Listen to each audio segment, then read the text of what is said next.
이 시간 우리에게 주시는 하나님의 말씀은 신약 요한복음 2장 13절로부터 22절 말씀입니다.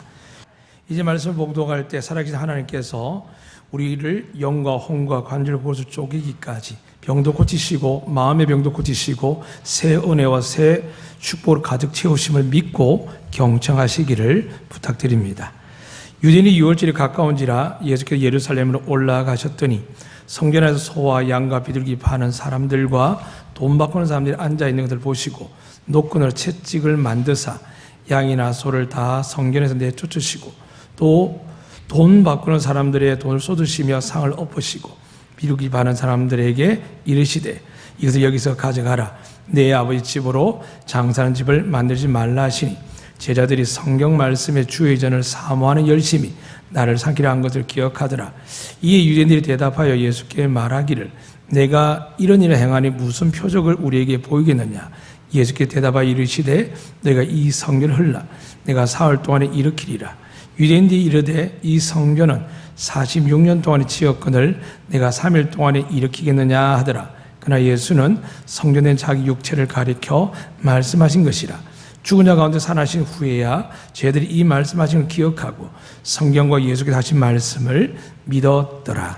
할렐루야. 살아계신 하나님께서 여러분과 저에게 은혜와 복을 베푸사 어떤 질병과 전염병 기근에서 전쟁에서 보호해 주실 줄로 믿습니다. 이 시간 살아계신 하나님께서 우리 주신 축복들을 고백하도록 하겠습니다. 저를 따라 고백하겠습니다. 손을 버리셔서 함께 제대로 고백하겠습니다. 옆 뒤 안 봐도 됩니다. 마음으로 표시하도록 하겠습니다. 여호와는 우리에게 복을 주시고 우리를 지키시길 원하며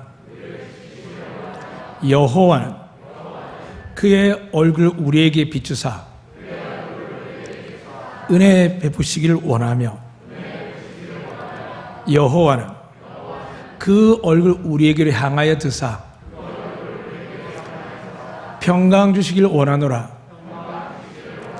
할지니라 하라. 아멘. 마스크 끼고 앞에서 찬양대 서니까 어색하죠. 그러다 까만 거 서니까 무슨 일본에 하는 학복도 아니고 아주 다양한 모습이어서 제가 이렇게 보는데 여러분의 표정을 보니까 어떤 분은 이해하는 분도 계시고 어떤 분들은 야 이게 맞나? 교회가 이래도 되나? 라고 하는 분도 계신 것 같아요. 미국에 저희 형님이 계시는데 또 안부 전화 드렸습니다. 그러니까 예배를 국가에서 못 드리게 하고 또 저희 조카가 결혼 날이 잡혔는데 코로나19 때문에 결혼식도 못 해가지고 그냥 혼인 신고만 해서 이렇게 산다는 이야기를 들었습니다. 사랑하는 여러분, 우리가 마스크 하나에서 믿음이 없는 자들에게 시험 들지 않고 하나님 앞에 예배 드릴 수 있다면 그게 정말 하나님 앞에 드리는 사랑의 예배가 될 줄로 믿습니다. 영적인 어떤 분별과 판단하지 마시고 마스크는 연약하고 우리 국가를 위해서 우리가 보여줄 수 있는 작은 섬김입니다. 그러나 6.25 때도 일제시대 때도 예배 안에 살아 역사에서 하나님이 이 민족을 버리지 아니하시고 36년 만에 해방을 시켜주셨고 또 6.25 때 3년이 지나서 원래는 북한이 훨씬 잘 사는 또 교회도 부흥의 역사가 평양이었고 그것이 새 예루살렘을 할 만큼 뜨거웠지만 하나님이 이 남쪽을 통하여 하나님이 새로운 은혜와 복을 주셨습니다. 사랑하는 여러분, 이 시간 여러분이 정말 하나님 만나시고 음성을 들으셔서 우리를 애워싸는 수많은 위협과 그리고 진리병과 기근과 재앙에서 전염병에서 오직 여러분과 저를 보호하실 분은 하나님밖에 없는 줄로 믿으시면 아멘. 예, 그렇습니다. 오늘 본문에서 보면은 우리가 너무 잘 압니다. 예수님께서 성전에 입성하셨습니다. 들어가서 정말 하나님께 찬양하고 기뻐할 줄 알았는데 예수님께서 노끈으로 가져오시더니 노끈을 둘둘둘 말더니 채찍을 만드시는 겁니다. 그리고 그것을 왜 만든지 가만히 보니까 휘둘기 시작하시는 겁니다. 그러면서 소나 양이나 짐승들을 다 내보내고 그 다음에는 돈을 환전한 사람이 있는데 그 환전상들을 쫓아내며 그 상을 뒤집어 엎으셨습니다. 그 다음에 하신 게 뭐냐 하면 그래도 그들이 가장 존귀하게 여기는 짐승 중에 하나가 비둘기입니다. 성령이 예수 세례받을 때 비둘기처럼 내렸다 하거든요. 그래서 그 비둘기를 파는 사람조차도 다 쫓아냅니다. 어디서 쫓아냈을까요? 자기 집에서요? 혼인식장에서요? 아니면은 어디 쫓아보냈을까요? 성전 안에서 그렇게 하셨습니다. 예수님께서 성전 안을 대해서 뭐라고 말씀하셨냐면 이 집은 만민이 기도하는 아버지의 집이라 하셨습니다. 믿으시면 아멘. 자, 그럼 질문합니다. 예루살렘에 있는 그 성전과 지금 안드교회 성전이 같은 걸까요? 다른 걸까요? 예루살렘에 있는 성전 지금 없습니다.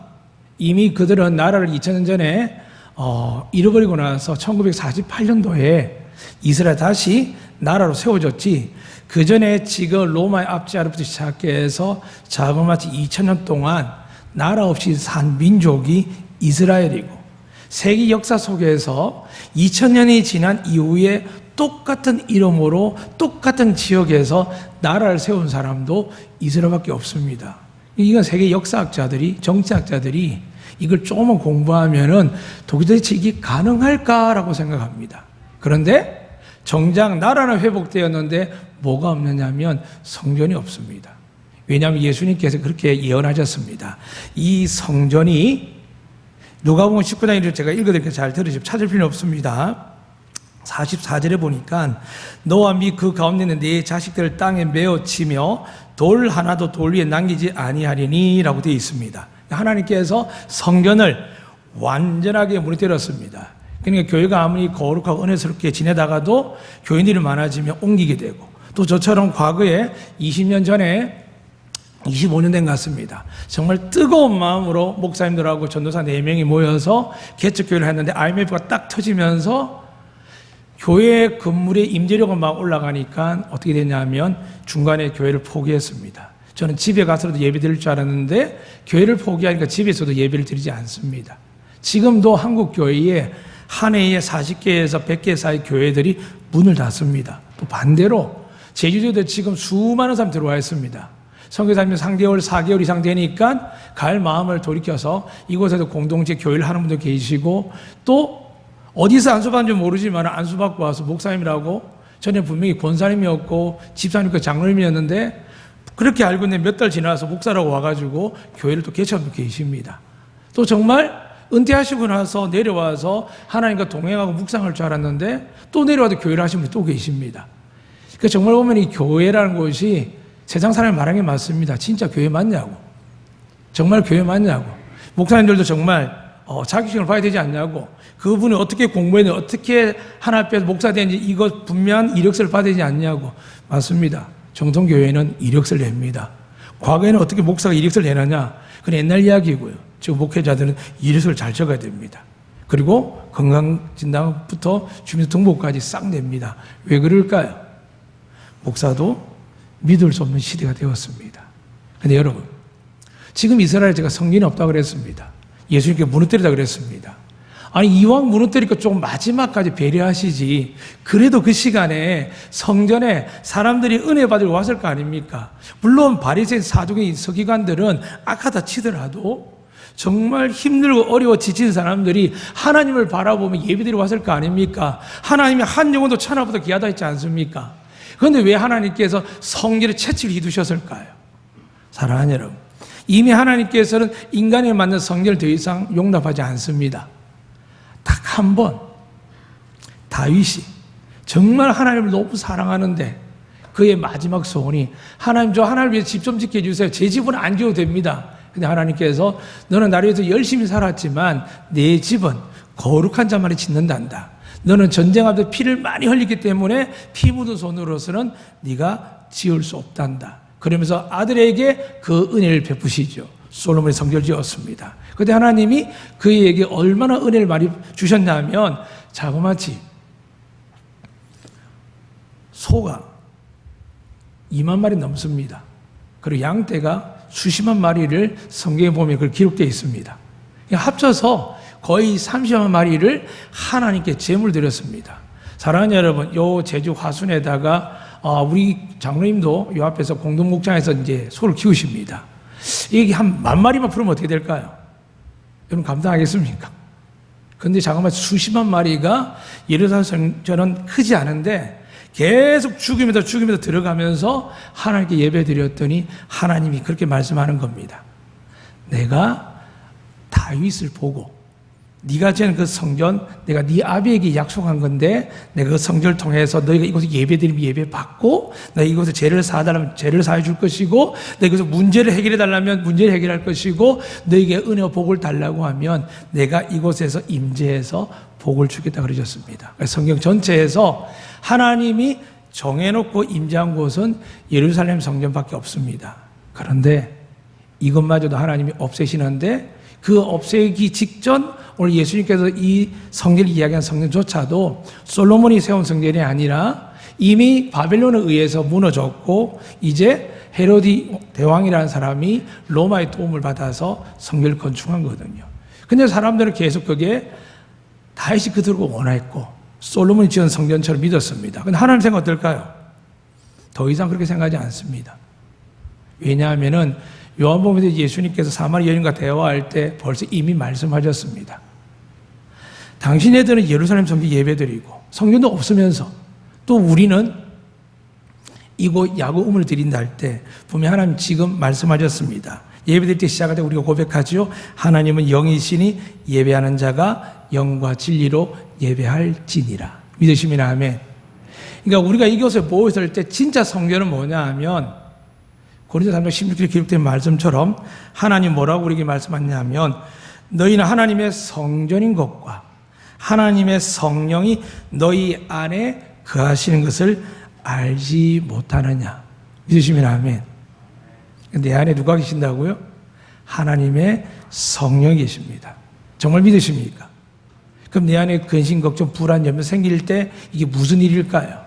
자, 그래서 예수님께서 오늘 이 사건을 통해서 우리에게 말씀합니다. 비록 여러분이 많은 설교를 들었을 겁니다. 그래, 성전의 소나 양이나 환전이나 모든 사람들이 타협했죠. 하나님께 재물을 바치고 싶은데 오랫동안 길을 와야 되니까 재물이 손상하고 또 주문에 돈을 갖고 와다 보니까 거칠이 주고 떼어묻습니다. 그래서 우리가 명절되면 깨끗한 돈을 환전하는 것처럼 돈을 환전하는 사람, 그 환전한 돈을 하나님께 드리는 게 얼마나 귀하겠습니까? 좋은 걸 드리는데. 또 내가 집에서 끌고 양을 끌고 왔지만은 오다 보니까 더러워지고 때가 묻고 또 넘어져 다치기도 합니다. 그래서 이왕이면 하나님께 더 깨끗한 걸 드리기 위해서 최상품으로 만든 것을 드리는 겁니다. 얼마나 귀합니까? 근데 뭐가 생겼을까요? 이윤을 남기는 겁니다. 사랑하는 여러분, 교회가 하나님 일할 때 이윤 생각하면 어떻게 될까요? 재정 안에서 놉니다. 근데 하나님 나라를 위해서 하면 어떻게 될까요? 재정이 아니라 교회는 재정은 재정이고 여러분이 하나님께 복을 받은 사람들이 은혜 받은 사람들이 하나님이 기업이 되길 원하는 사람들이 어떻게 될까요? 하나님 일이 딱 떨어질 때마다 내가 하나님의 사람이고 하나님의 성전이고 내가 하나님께 복을 받는 사람 어떻게 될까요? 내 것이 아닌 거죠. 내 물질, 시간, 내 생명까지도. 믿으시면 아멘. 그런데 이것이 안 되고 있는 겁니다. 그래서 예수님께서 성전을 뒤집어 엎는 겁니다. 그런데 이것이 우리에게 보여주는 것은 우리 마음속에서 하나님 만민이 기도하는 집이고 말씀을 듣는 곳이고 예배하는 곳이 제사하는 곳인데 교회와도 딴 생각하고 딴 글로 고민하고 있으니까 온전한 예배가 되고 은혜가 안 된다 그러고 기적이 안 일어나고 시간만 잽니다. 말씀으로 안 들으니까요. 그래서 목사님이 스피처로 바뀌는 겁니다. 그냥 1시간 강의하나 똑같은 겁니다. 사랑하는 여러분, 저도 그렇게 고민하고 올라옵니다. 하나님, 정말 제 말에 하나님 것이 없으면 차라리 죽여주세요. 이렇게 기도한 적도 있습니다. 왜냐, 너무 두렵고 무서우니까요. 그런데 그것을 이기게 하시는 방법이 뭐냐 하면 예수께서 보혈로 나를 덮으시고 내가 오늘 주님의 나팔이 되게 하사 오직 하나님과 예수님과 성령 역사함을 증거하게 하시고 그분이 약속한 은혜와 축복들을 성도들에게 전할 수 있도록 은혜 주시옵소서라고 기도하고 올라옵니다. 사랑하는 여러분, 하나님 여러분을 사랑하실까요? 안 하실까요? 사랑하십니다. 믿으시면 아멘. 왜냐하면 하나님께 여러분 사랑 안 하면 지금 여기 있을 수 없습니다. 또 하나, 제주도에 확진자 들어와서 그렇게 다니는데 불구하고 제 확진자가 많지가 않습니다. 이번 주도 아마 여러분 가운데 육지 갔다 온 분들 많이 계실 겁니다. 그 작은 비행기 안에서 마스크 하나 의지하고 비행기 타고 왔다 갔다 하지 않습니까? 나름대로 렌트카를 빌려 다니는 분이 계시겠지만 대중교통 타고 다니는 분이 계실 거 아닙니까? 이게 세균이 보통 플라스틱 이런 데서 뭐 3일, 일주일 이 코로나19라는 이 세균이 존재한다 그러거든요. 그리고 닦고 가면 뭐합니까? 다음 사람 만지는데. 저는 가끔 요새 지하철 보면 막 열심히 닦습니다. 근데 지나가면 또 사람 닦는데 그 다음 또 닦느냐? 안 닦지요. 근데 분명히 의학자들은 그 세균이 기본적으로 열흘 이상 간답니다. 근데 우리는 어떻게 이렇게 건강할까요? 하나님 은혜 믿으시면 아멘. 여러분이 살아있는 거, 건강한 거, 육지가 하나 문제 없는 것, 하나님 은혜 좀 믿으시면 아멘. 자, 그렇다면 여러분 저는 일단 하나님의 은혜를 받는 사람 되었습니다. 그런데 이 은혜의 완전함을 위해서 예수님께서 어떤 일을 행하셨냐면 하나님이 약속하셨습니다. 내가 죽어야 내가 저들을 구원할 수 있다. 하나님 무슨 말씀입니까? 라고 할 때 죄인들을 구원하기 위해서는 죄의 대가가 치러야 된다. 너도 알다시피 내가 솔로몬에게 수십만 마리의 재물을 받았지 않느냐. 그 위로 얼마나 많은 왕들이 잘못하면 소 잡고 양 잡고 피를 흘렸느냐. 내가 너에게 이야기했지 않느냐. 내가 더 이상 이 피비린 내가 싫다. 너희 재물을 받지 않겠다고 나서 내가 400년 넘게 내가 문을 닫았지 않느냐. 그런데 네가 죽으면 다른 재물이 필요 없단다. 그 말씀에 예수님께서는 하늘 보좌를 내려오셔서 이 땅에 인간의 몸을 입으시고 우리 죄와 허물 위해서 채찍에 맞으시고 매를 맞고 조롱과 멸시를 당하다가 결국은 십자가에 달려 못 박혀 죽으시고 그것마저 확인하려고 예수 옆구리에 창을 찔러서 그의 온몸에 피가 물이 쏟아남으로 통해서 예수님은 우리 죄를 위하여 대속물이 되셔서 십자가에 죽으셨습니다. 믿으십니까? 믿으시기를 주의 이름으로 축복합니다. 믿으시면 하나님이 이렇게 약속하셨습니다. 내 아이들 너희 죄를 위해 죽은 줄 믿으면 내가 너를 정죄하지 않고 너희가 두려워하는 질병, 재한, 전염병이 아니라 너희가 생업과 사업과 자녀를 키울 때 날마다 일어나는 시련과 환란이 다가올 때 너희가 내 아들을 믿으면 너희는 정금같이 존귀하게 너희는 망한 것 같지만 하나님이 너희를 부유하게 하나님께서 영광을 주시겠다라고 약속하셨습니다. 믿으시면 아멘. 자, 한번 이렇게 돌아보셔야 됩니다. 저희 교회 이렇게 서로 앞뒤 한번 보시겠습니다.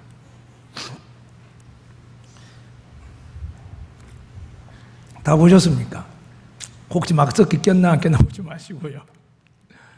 누군지 아시겠습니까? 안 그래도 모르는 사람 많은데 마스크 끼니까 더 모르겠죠. 근데 하나님은 아십니다. 여러분의 상처와 아픔과 고통과 어려움을 아시는데 하나님 우리에게 요구하는 게 뭐냐 하면 하나님 100만 원 드릴게요. 1000만 원 드릴게요. 1억 드릴게요. 하나님 내 삶에 내 생명을 드릴게요. 관심 없습니다. 과거에는 그게 신앙에 지금 이야기되어서 하나님께서 은혜 베풀 때 있었습니다. 말씀을 모르니까요. 그런데 진짜 하나님 원하는 말씀 뭐냐 하면 예수님께서 자주 말씀하셨지만 핵심을 이야기하셨습니다. 하나님 일이 뭡니까? 어떻게 우리가 영생을 얻습니까? 할 때 예수님 분명히 밝히셨습니다. 하나님이 보내신 아들을 믿는 것이 하나님의 일이다. 믿으시면 아멘. 그러니까 여러분 저는 은혜를 받았습니다. 아멘. 그 여러분 저는 믿기만 하면 여러분 가정의 자녀들이 여러분 생업들이 잘 될 줄 믿으시면 아멘. 이게 아멘이 안 되면 여러분 십자가를 안 믿는 겁니다. 우리는 아직 멀었으면 제가 대가도 치러야 되고 해결할 게 너무 많습니다. 그렇습니다. 그러나 우리가 해결해 가지고는 답이 안 나옵니다. 절대 답이 안 나옵니다. 좀 노력하겠죠. 좀 나은 직장, 회의 좋은데 찾아가겠죠. 그런데 하나님 안에 서 있지 아니하면 시련과 환난과 고난이 계속 와서 여러분 돈을 벌어도 쌓이지 않게 하시고 여러분 몸을 위해서 살아도 여러분 몸에 질병이 생기고 장애가 옵니다. 여러분 예수 믿기 때문에 하나님 보호해 주시는 믿으시면 아멘.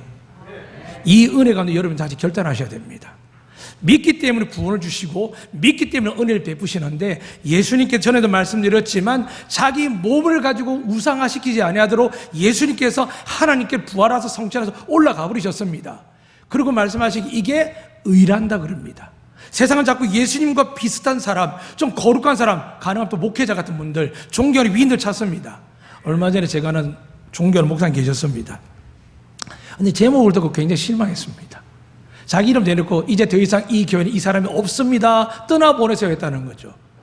그 듣는 사람 따라 다를 수 있습니다. 야, 저 목사님 멋지게 정말 이 교회에서 개척하고 성공해가지고 부흥시키는 불구하고 아무 대가도 없이 떠나는구나라고 볼 수도 있지만 다르게 이야기하면 그게 예수 그리스도의 십자가와 부활과 성령의 역사하심을 들어볼 수 없습니다.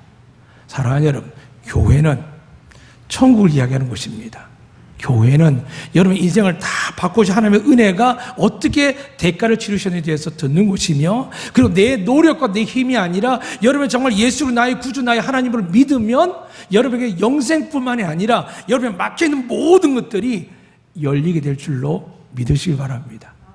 그래서 예수님께서 지금 성전을 뒤집어 엎지만 실제적으로 40년 뒤에 이 성전은 로마의 디도 장군에 의해서 완전히 돌 하나 남기지 않고 사라집니다.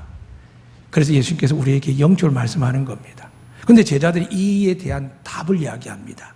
오늘 22절에 그렇게 기록되어 있죠. 제가 읽어드리겠습니다.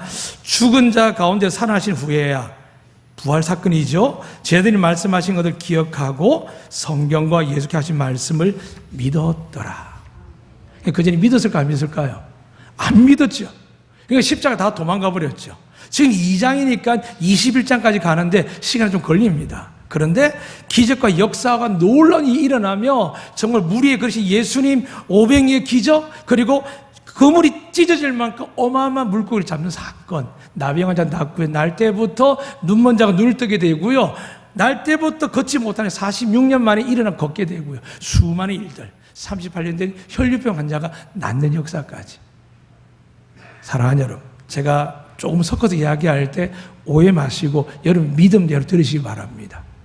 사랑하는 여러분, 그 기적을 봤는데 제자들이 믿었다고 안 믿었다고요? 안 믿었습니다. 다시 묻겠습니다. 여러분 믿습니까? 안 믿습니까? 믿습니까? 안 믿습니까? 좀 구체적으로 이야기하겠습니다. 여러분 인생의 물질이든 건강이든 가정의 화목이든 하나님께 예수 믿는 여러분에게 이 모든 것을 넘치도록 은혜 위에 은혜로 주실 줄로 믿습니까? 믿습니까? 그렇습니다. 우리가 할 수 있는 건요, 제 삶은 안 됩니다. 아직 와이프한테도 인정받지 못하고 자식들 돌아가는 거 보면 제가 뒷발을 허리가 끊어질 것 같은데 어떻게 그렇습니까? 그러나 하나님의 말씀 고백하는 것은 이렇습니다. 내게 믿음이 없고 내 현실을 볼 때 아니지만 성경에 있는 말씀에 의지해서 제가 믿습니다. 믿으시면 아멘. 그건 믿음이라는 겁니다. 그래서 성경의 모든 인물들이 말씀에 순종하고 말씀에 의지해 믿을 때 기적이 일어납니다. 그래서 오늘 예수님께서 이 성전을 허문단 이야기를 자기 몸을 비유했는데 제자들도 모르고 아무도 몰랐습니다. 그런데 제자들이 예수님 십자가에 죽고 나서 부활하신 이후에 그분의 손의 못자국을, 그분의 옆구리에 창자국을 만지고 나서 이제는 어떻게 한다고요? 이 말씀을 속어 배운 겁니다. 살아나신 후에라고 했으니까 믿는다는 겁니다. 그러니까 여러분이 다시 묻겠습니다. 믿는다고 아멘 하신 분들 중에 하나님의 십자가의 그 권능과 그 고난과 역사를 여러분 체험하셨습니까? 여러분 그 체험하지 아니하면 날마다 자존심이 넘어집니다. 날마다 내가 노력했는데도 대가가 없으면 막 속상히 힘들어합니다. 그런데 내가 주님의 십자가 죽었을 사람이라고 믿어지면 나 대신 그분의 십자가 손에 발에 옆구리에 창에 찔려 죽은 것을 생각하면 어떤 마음이 들까요? 대충 적당히 정말 율법적으로 가르쳐야 될까요? 아니요. 그 은혜가 여러분이 일어나기를 주의 이름으로 축복합니다. 그러면 어떤 질병, 기근, 재앙이 아니라 여러분 믿음으로 기도할 때마다, 여러분 구할 때마다 주시고 찾을 때마다 찾게 되고 두드릴 때마다 열리게 될 줄로 믿습니다. 이게 전제가 되어야 됩니다. 그래서 예수님께 죽는 겁니다. 죽지 않고서는 우리를 거룩하게 할 수 없습니다. 그리고 부활하지 않고서는 죄의 권세 아래에 있는 것 가지고는 안 되는 겁니다. 죄를 이기셔야 됩니다. 사랑하는 여러분, 요즘 죄 안 짓고 사시느라고 애쓰시죠. 그런데 정말 무서운 죄가 남아 있습니다. 제가 뭐라고 했습니까? 욕심이 잉태하여 죄입니다. 여러분 가운데 욕심이 생긴 거 발견되면 뭐라고요? 내가 하나님께 아직 은혜 받을 준비가 안 되었구나. 이게 깨달아지시기를 주님은 축복합니다. 그냥 내 것 없이 다 쓰시면 하나님 어떻게 하신다고요? 차고 넘치 채워주십니다. 저희 교회와 동역하고 또 장로님 한 분 계시는데 재미있는 이야기를, 은혜 이야기 들었습니다. 그분은 꽤 괜찮게 오랫동안 정말 교회도 건축과 귀한 선교도 많은 일을 하셨는데 통장에 100만 원에서 200만 원 사이 넘어본 적이 없답니다. 그래서 저는 그것도 없지만 일단 그랬습니다. 어떻게 그러시냐고. 그냥 쓰셨대요. 하나님이 기뻐하신 일에 선교사님들을 위해서, 사역자들을 위해서 쓰셨는데 나중에 돌아보니까 집도 사주셨고 차도 있고 자녀들이 자기 생업도 하고 있고 믿음으로 회복되는 보면서 그분이 부유함을 하나님께 고백하셨습니다. 사랑하는 여러분, 하나님께 이렇게 말씀하셨습니다. 내 마음이 어디 있느냐? 내 보화가 있는 곳에 내 마음이 있다. 그런데 하나님께 어떻게 하셨다고요? 내 보화 보물을 어디다 쌓으라고요? 하늘에다 쌓으라 그랬습니다. 자, 그러면 세상은 돈 맡겨 이자 따지기 시작하죠. 하나님 이자는 어떻게 될까요? 30배, 60배, 100배 주실 줄 믿으시면 아멘. 그 믿음을 가지고 생활하세요. 사랑하는 여러분, 누가 여러분을 향하여 야, 기독교는 뭐 복 받으려 기복신앙이다. 사랑하는 여러분, 복 필요 없습니까? 다만 그 복이 하나님이 주신 것이며 내게 주신 것을 내가 가지고 내 것만 하는 게 아니라 아브라함을 통해 부르신 것처럼 네가 세상에 복이 되라. 믿으시면 아멘. 여러분의 가문의 가정에, 여러분의 삶의 자리에서, 이웃들에게, 대한민국에서, 이 제주도에서 여러분 하나의 복이 되시길 주의 이름으로 축복합니다. 이 복을 갖기 위해서 먼저 해야 될 건 뭐라고요? 내 안의 성결을 깨끗하게 해야 됩니다. 염려하지 말라 그랬고, 건심하지 말라고, 두려워하지 말라 그랬습니다. 우리가 무서워서 마스크 씁니까? 아니요. 이것도 나라 법이니까 쓰는 겁니다. 아마 지난주에 어떤 목사가 그러더라고. 갑자기 뒤에 어떤 분이 일어나더니 휴대폰을 사진을 다 찍더니 확 나가버리답니다. 근데 앞에 사람들이 막 마스크를 안 했거든요. 그래서 저한테 고민하다 목사님 어떻게 되냐고. 제가 그랬습니다. 무섭냐고. 아니, 무서웠으면 처음부터 했어야지. 근데 그게 아니라 제가 그랬습니다. 괜찮을 거라고. 그 대신 이런 거 근심할 정도 믿음이 안 되면은, 준비가 안 되면은 하고 하시라고. 목회자도 그렇게 겁나는데 일반 성도들이 얼마나 겁나는 사람이 많겠냐고. 믿음 있는 사람이 배려하고 섬기고 낮아지는 게 성도들의 모양인 줄로 믿습니다. 그렇지만 우리 가운데 하나님 우리를 쓰기를 원하시면 계십니다. 많은 사람들 돌보고 사랑하고 힘이 될 수 있도록 여러분이 기도하는 것, 여러분 자녀들이 하나님의 기업이 되고 축복이 되고 기도하는 분 계십니다. 그럼 어떻게 될까요? 하나님이 연결하셔야 되죠. 물질도 마찬가지입니다. 내가 형제, 자녀, 가족에게, 부모에게 주는 거는 누가 한다고요? 마귀 자식도 한다고요. 우리 마귀가 하는 걸 가지고 우리가 잘한다고 생각을 합니다. 사랑하는 여러분, 그거는 마귀도 한답니다. 그런데 하나님 원하자면 뭐라고요? 다 나눠주는 겁니다. 그런데 어떨 때는 동일하게 나눠주지 못하고 나를 희생시키고 나눠줘야 됩니다. 그게 한국교회 여기까지 온 이유입니다. 한국교회 이상하게 조롱과 멸시하지만 지금도 대한민국의 단일 조직으로 제일 많습니다. 가장 많은 성도와 가장 많은 세금을 내는 어떻게 보면 단체입니다. 그런데 어떻게 합니까? 나라가 하는 일에 제일 잘 지킵니다. 저희 교회도 마찬가지고요. 그런데도 불구하고 클럽보다 못하고 노래방보다 못하고 시장보다 못합니다. 근데 우리는 어떻게 될까요? 그럼에도 불구하고 받아들입니다. 왠지 아시죠? 시련이 오고 고난이 오면 하나님이 놀라운 일을 행할 줄로 믿으시면 아멘.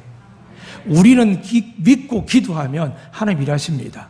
사람들에게 이리저리 이야기하고 분노하고 화내고 달라질 게 있겠습니까? 아니, 나라 정치가 바뀌면 다음 대통령 괜찮겠습니까? 아니요. 하나님이 통치하기 전까지는 분명히 그러셨습니다. 하늘의 권세를 누가 잡고 있다고요? 마귀가요. 그러니까 어떤 대통령이 돼도 우리가 장로님이셨던 두 분을 기억합니다. 근데 그분이 결국 어떻습니까? 문제투성입니다. 그러니까 여러분, 더 이상 하나님 말씀하셨죠. 사람에 기대하지 마시고요. 이 가정과 이 교회와 이 제주도와 대한민국을 지키고 세계를 지키면 누굴까요? 저는 살아계신 하나님인 줄로 믿습니다. 그러니까 여러분, 우리의 마음이 어디로 가야 될까요? 사랑과 관계와 장사하는 수익이 있는 게 아니라 내가 지금 예수님을 잘 믿는지, 내 안에 하나님이 계신지, 아니면 지금 소나 양이나 여러 가지 자식 관리하고 생업 유지하면서 내가 직장 생활하면서 나름 세상과 타협한 것들을 생각해가지고 내 안에 하나님으로 가득해야 되는데, 내 안에 성령님으로 가득해야 되는데, 내 안에 말씀으로 가득해야 되는데 세상에 그저 막 들어와 있으니까 말씀이 말씀으로 들리지 않고 믿음이 무너지고 반석 위에 지은 줄 알았는데 시련과 환란이 오니까 모래에 지은 집처럼 막 교회들이 지금 흔들거리고 목사님도 흔들거리고 성교사님도 흔들거리는 겁니다. 사랑하는 여러분, 예수님은 말씀하셨죠. 죽고자 하면 삽니다. 그런데 죽고자 하는 게 너 죽고 나 죽자. 나는 내 신앙 지켜야 된다면서 목숨을 지키는 것, 그게 죽는 게 아닙니다. 하나님 뜻도 압니다. 근데 억울하게 죽는 겁니다. 억울하게 멸시하고 조롱받는 겁니다. 이렇게 노력한다고 세상에 알아줍니까? 저도 세금 냅니다. 세무서에. 얼마 받는다고 세금 내겠습니까? 그런데 감사하게 이것저것 다 모두를 토탈하니까 지난주에 한 2주 된 것 같습니다. 제가 세금 환급을 받았습니다. 금액을 이야기하지 않겠습니다. 얼마나 많이 해서 환급을 하더라고요. 세상에 목회자에게 세금 받을 만큼 대한민국이 형편이 없어졌을까요? 아닙니다. 마귀가 압박을 합니다. 그래서 목회자들 더 두려워하게 만드는 겁니다. 무엇을 먹을까, 입을까, 마실까 염려하지 말라 해놓고 목회자들 자꾸 걱정하고 염려합니다. 노루 걱정합니다. 사랑하는 여러분, 여러분의 믿음 속에 예수님이 계시기를 주님 축복합니다. 그분이 아무것도 염려하지 말라 하셨습니다. 내가 너와 함께하면 언제까지요? 영원토록. 할렐루야. 그러니까 믿으시면 여러분 노후를 누가 책임진다고요? 하나님의 아들 예수님이 책임져 주실 줄로 믿습니다. 근데 우리가 자꾸 마음속에 우리가 생업을, 생계를, 우리가 자녀들 계속 염려하고 있으니까 이래도 못한 것 같고 저래도 못한 것 같고 수많은 교육 방법을 통해서 전문가 이야기를 통해 가지고 혼란만 옵니다. 반대로 우리 자녀 속에 말씀으로 가득 채우신 적이 있으십니까? 누구라고 이야기 못하자면 제가 얼마 누구를 만나 그렇게 물었습니다. 지나가면서 아이에게 일주일에 성경 얼마 읽어드리지 하니까 가만히 계시길래 내가 쿡 찔렀습니다. 한 번은 안 읽어주지 하니까 고개를 끄덕거리더라고요. 사랑하는 여러분, 말씀이 안 들어오면 여러분 잘 아시는 히브리 4장 그런 말씀이 있습니다. 말씀에 활려있고 살아있어서 영과 혼과 관절, 고수 쪼개기까지 우리 새롭게 하는데 우리 아이에게 우리 속에 말씀이 계시면 이 말씀이 어떻게 한다고요? 우리의 잘못된 몸의 질병과 세균들도 제거하지만은 우리의 가장 큰 문제가 뭘까요? 여러분 마음에서 생명이란다고 하나님 말씀하셨습니다. 그러니까 여러분이 스트레스라 그러죠. 이 스트레스를 엄청 받는데 이 스트레스는 쉰다고 해결되고 좋은 약 먹어도 해결이 되고 영화 프로 보고 좋은 드라마 보고 운다고 해서 해결되는 게 아닙니다. 스트레스 이길 수 있는 방법은 뭘까요? 생명이신 말씀. 그럼 이렇게 이야기하죠. 나는 생명의 떡이다. 영생의 떡이다. 나는 너희가 목마르지 않게 하는 생수다. 믿으시면 아멘. 근데 그걸 안 먹으니까 어떻게 될까요? 우리 안에 지금 우리 속에 성전 안에 뭐가 있다고요? 소나 양이나 돈 환전한 것부터 시작해가지고 모든 계산이 가득합니다. 그러니까 불안하고 걱정되고 두렵고 그나마 교회 와서 예배드리면 위로받지만 또 시간이 지나면 흔들거리는 겁니다. 근데 제자들 보면 압니다. 예수님을 배신하고 도망가고 숨어버린 제자들이 그들의 몸을 더 이상 의지하지 않고 그들이 예수님 앞에서 자기 몸을 드러내면서 자기 속에 예수님을 담기 시작하니까 어떻게 합니까? 베드로는 거꾸로 십자가에 달려 죽으셨습니다. 야고보도 수많은 사도들이 목이 잘려 죽든지 사형을 당해 죽습니다. 불행한 것 같죠? 아니요. 그들 하나님이 12보좌 위에 그 위에 있다고 성경에 기록되어 있습니다. 사랑하는 여러분, 열심히 사시느라 세상 가운데 열심히 사 힘드실 겁니다. 정말 자녀를 양육해 본 사람은 고통 어떻게 알겠습니까? 사업이 안 돼서 애들 줄 게 없을 때 얼마나 어렵겠습니까? 그때 눈을 들어 하나님 보시기를 주님 축복합니다. 눈을 들어 하늘을 보면 구름, 이 한 주간에는 한 달 내내 장마 때문에 여러분 힘드셨죠. 그러니까 눈을 들어 하늘을 보는 건 뭔지 아십니까? 말씀을 보라는 겁니다. 믿으시면 아멘. 말씀을 봐야 말씀이 하나님이시고 이 말씀이 활자인 줄 알았는데 성경에 이렇게 기록되어 있습니다. 하나님의 성령으로 감동되어서 이 말씀이 기록되어 있기 때문에 이 말씀이 하나님이시다. 할렐루야. 근데 하나님을 바라보지 않고 내 방금, 내 생각, 사람을 의지하고 누군가를 의지하면 어떻게 될까요?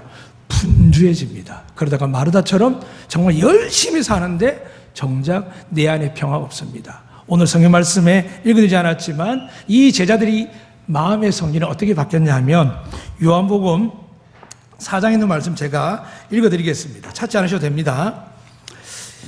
4장 10절 그렇게 기록되어 있습니다. 그는 진리의 영이라 세상은 능히 그를 받지 못하나 이는 그를 보지도 못하고 알지도 못하며 그러나 너희는 그를 아나니 그는 너희와 함께 거하시며 또 너희 속에 계시겠습니다.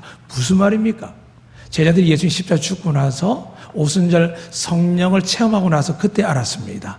아, 이 말씀이구나. 이게 선행되고 나니까 예수님께서 하신 말씀, 아, 나중에 제자들이 죽으시니 부활하신 이후에야 기억하고 깨달았더라 되어 있습니다. 왜냐하면 여러분 성령이 어떤 역할을 하시냐면 26절에 그렇게 기록되어 있습니다. 보혜사 곧 아버지께 내 이름을 보지 성령 그가 너에게 모든 것을 가르치고, 여러분이 지금 가르침을 받아야 되는데 누구한테요? 옆집 언니한테요? 아는 교수님한테요? 스승님한테요? 사랑하는 목회자 하는 일이 뭘까요? 말씀을 전하는 자입니다. 가르치는 자입니다. 말씀을 전하지 않은 목사의 생명은 없는 겁니다. 그러니까 목회자들은 성경을 죽으라고 봐야 됩니다. 표현 강하게 죄송합니다. 왜냐하면 제가 이 말씀하기 전에 어떤 질문 드리려고 했냐면 힘들어 죽겠다, 배고파 죽겠다, 수많은 죽고 싶다가 많지만 하나님의 말씀을 먹으면 영생이 될 줄로 믿습니다. 그분이 누구시냐면 성령님이신데 그분이 너희와 함께 거하시며 너희 속에 계신다고 하시는데 계시면서 어떤 일을 하느냐, 너희에게 모든 것을 가르치고, 두 번째, 내가 너희에게 말한 모든 것을 생각나게 하리라. 그래서 오늘 본문에 두 번 나오죠. 예수님의 말씀이 기억나더라. 사랑하는 여러분, 여러분이 힘들고 어려울 때 뭐가 생각나는 줄 아십니까? 성의 역사하며 여러분 죽을 것 같고 괴롭고 고통스럽고 여러분 자녀에게 위험한 일이 생길 때 어떤 일이 생각날까요? 하나님의 말씀이 떠오른 겁니다. 근데 반대로 말씀이 안 들어, 우리 아들 저 아이집 사건 뉴스 이야기들 막 생각하면 저는 아이들 3명 집까지 못 키웁니다. 어린아이 두고 신방 못 다니고요, 어린아이 두고 어디 다니지 못합니다. 혼자 들어와서 이 집 열쇠 열고 들어와서 혼자 챙겨 먹는 나이가 되었습니다. 못 해줍니다. 여러분이 애쓰는 손주나 자녀만큼 저는 돌보지 못합니다. 그런데 믿는 게 있습니다. 하나님이 나를 지키셨듯이 내 아이를 지킬 것이다. 여러분을 지금까지 지키셨다면 하나님 여러분 자녀들을 미래에 지키시고 축복해 주실 줄로 믿으시기를 주님을 축복합니다. 그래서 마지막 드리는 말씀 그렇습니다. 27절에 보면 14장입니다. 우리가 하나님의 성전이 되는데 왜 문제가 생기느냐? 성령이 우리 주장하지 않으시면, 즉 진리의 그리스도의 영 보혜사신 그 성령이 우리 안에 말씀이 들어왔을 때 말씀에 의해서 역사하시는 분이신데 그분 우리를 가르치고 예수님의 말씀을 생각나게 하는데 결국 어떤 마음 주실까요? 20절 그렇게 기록되어 있습니다. 평안을 너에게 끼치노니 곧 나의 평안을 너에게 주노라. 내가 너에게 주는 것은 세상이 주는 것과 같이 아니하니라. 너희는 마음에 근심하지 말고 두려워하지 말라. 우리가 이렇게 살기를 원하지만 왜 안 된다고요? 여러분이 성령님께 맡기지 아니하시고 여러분 속에 하나님이신 말씀이 없을 때, 과거의 주일학교 때 내가 좀 공부 좀 하고 설교 들은 이야기들 가지고 이야기 히스토리를 찾는 사람이 있습니다. 사랑하는 여러분, 제가 좋아하는 목사님이 며칠 전에 카톡을 보냈습니다. 시간에 나서 성교사를 비고 현역 목회를 성공하신 분인데 하나님 뜻을 받들어서 선교까지 가시는 분인데 한국에 들어와 계시는데 서점에 가서 한 달 넘게 대한민국을 대표하는 목회자들의 책을 설교집을 다 읽었는데 갑자기 이렇게 적어놨습니다. 그 책들 집에 던지고 싶었다라고. 왜 그렇게 싶으냐고 적어놓은 걸 보니까 하나님이 죄인들을 얼마나 사랑하는지 이야기 안 하고 맨날 성도들에게 잘해라, 좀 열심히 해라, 이런 이야기만 가득하고 이거 하면 복 받는다 이야기만 가득하답니다. 두 번째는 예수께서 우리 죄를 사하기 위해서 어떤 고난과 고통을 당하는 그 십자가에 대해서 이야기하지 않고 그분이 부활하시면 우리가 받게 된 그 놀라운 은혜에 대해서 이야기하지 않는다는 겁니다. 세 번째는 성경을 전하는데도 불구하고 성령님에 대해서 이야기를 거의 하지 않는다는 겁니다. 저도 한번 제 책장에 제 집에 있는 책을 다시 읽어보려고 합니다. 사랑하는 여러분, 이걸 알아서 설교하는 게 아니라 성경 그렇습니다. 하나님 보좌에 계시는 아버지와 우편에 계신 예수님이 우리 안에 계신 말씀의 영이신 성령님을 통하여 그 두 분과 우리가 삼일째 하나님이 지금 이 예배 안에서 함께 역사한 줄로 믿으시기 바랍니다. 그분이 역사를 믿을 때 여러분 삶을 바꿉니다. 부끄럽고 부족하고 연약하고 내 힘으로 어쩔 수 없지요. 그리고 두려움이 있죠. 내 이렇게 하다 하나님 앞에 정말 맞을 것 같은데 여러분 예수님이 맞으신 줄로 믿으시기 바랍니다. 매도 맞으셨고요, 채찍에 맞으셨고요, 십자가에 달려 죽으셨습니다. 그냥 그분을 믿고 돌아서면 됩니다. 돌아서면 하나님이 우리 때문에 일하지 못하시다가 우리 하나님께 맡겨버리면 하나님이 여러분 가정을, 생업을, 자녀를, 여러분 노후를 하나님 책임져 주실 줄로 믿습니다. 이 모든 은혜가 여러분께 있기를 주의 이름으로 축원합니다. 아멘.